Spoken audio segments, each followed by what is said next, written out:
Ce combat s'est mal terminé. Et chaque fois que je passe devant la vieille poste, j'ai mal au cœur. Mais justement, Aude vous dira comment nous avons livré ce combat, et Bernard Coste aussi vous diront comment nous l'avons livré.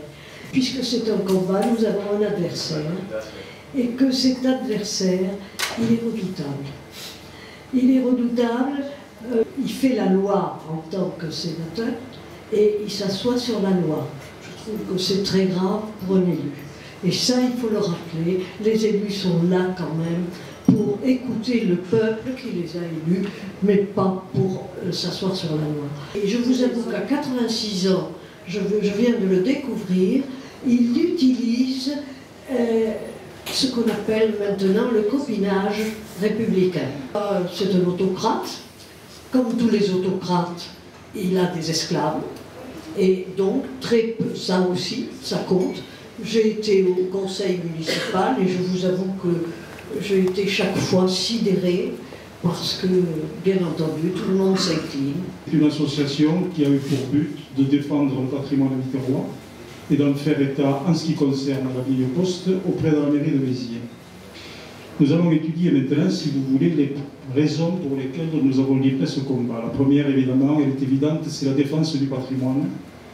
La vieille poste représente le patrimoine architectural de Béziers et c'est aussi son patrimoine historique. Sur le plan architectural, elle est située dans le secteur sauvegardé. Elle est située à un endroit, un passage absolument protégé pour la visite du centre historique de la ville. Et surtout, par son caractère architectural de style art nouveau, sa construction livrée à deux architectes biterrois, Aran et Jumeau, en 1912.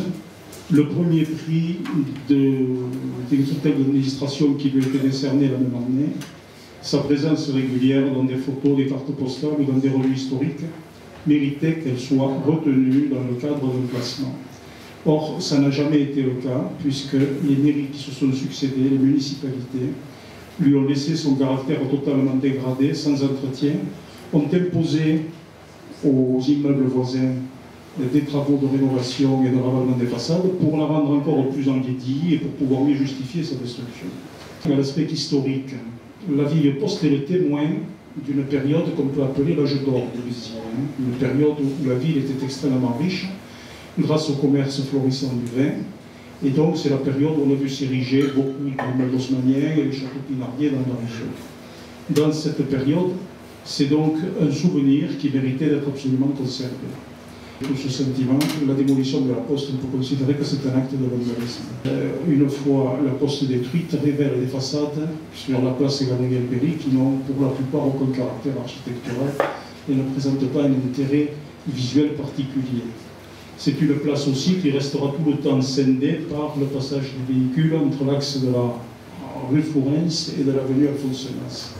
Une place qui va être pavée comme toutes les autres places de Béziers, et je ne sais pas si vous êtes sensible au caractère esthétique de la place de la Madeleine ou de la place du Champ de Mars.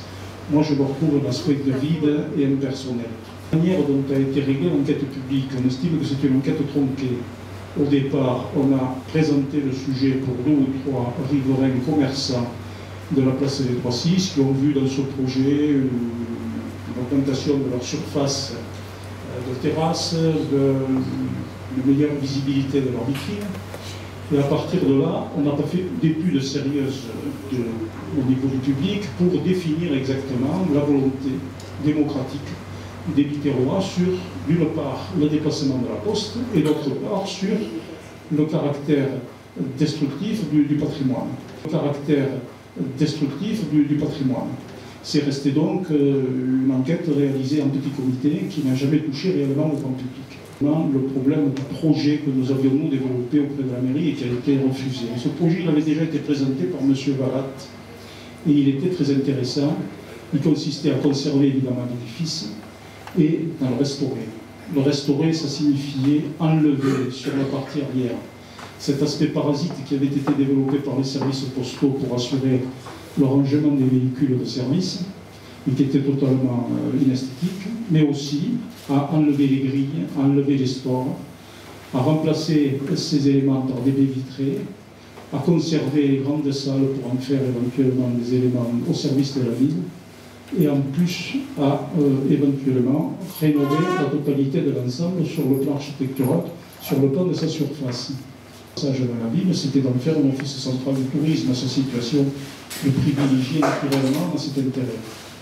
Le deuxième aspect des choses, c'était évidemment d'essayer d'utiliser les grandes salles dont ils disposent pour en faire des salles d'exposition, des salles de village, des musées, des salles d'accueil, des annexes municipales. Il y avait extrêmement de possibilités, pourquoi pas même des maisons de cœur de ville, puisque la mairie a l'intention d'acheter des commerces pour les faire à proximité de la poste, ce qui est complètement incohérent. D'abord, la destruction de la poste, c'est une perte très importante de l'attrait touristique de la ville. Les gens qui visitent Béziers ne veulent pas voir des façades de HLM, ils ne veulent pas voir des ronds-points, ils veulent voir du beau, c'est-à-dire de l'ancien, de l'art, et de la culture et de l'histoire. Et c'est en déambulant dans les villes et en conservant ce patrimoine en l'embellissant qu'on peut espérer les intéresser. Donc supprimer cet édifice, sur ce caractère-là, est une erreur. L'usage économique de cette réalisation. On nous parle de 4,5 millions d'euros dans un contexte de crise économique, avec un gouvernement qui ne cesse de dire qu'il faut diminuer les dépenses des collectivités locales. Je pense, et je crois que vous pouvez partager cette opinion, que la réfection, la conservation et la réfection de l'hôtel des postes auraient pu être réalisées dans des conditions parfaites, avec un budget infiniment inférieur à ce qu'on nous propose. Oui, moi ce que je voudrais dire, c'est qu'il y a une chose pour laquelle je trouve M. Coudert très fort, c'est dans l'art du mensonge.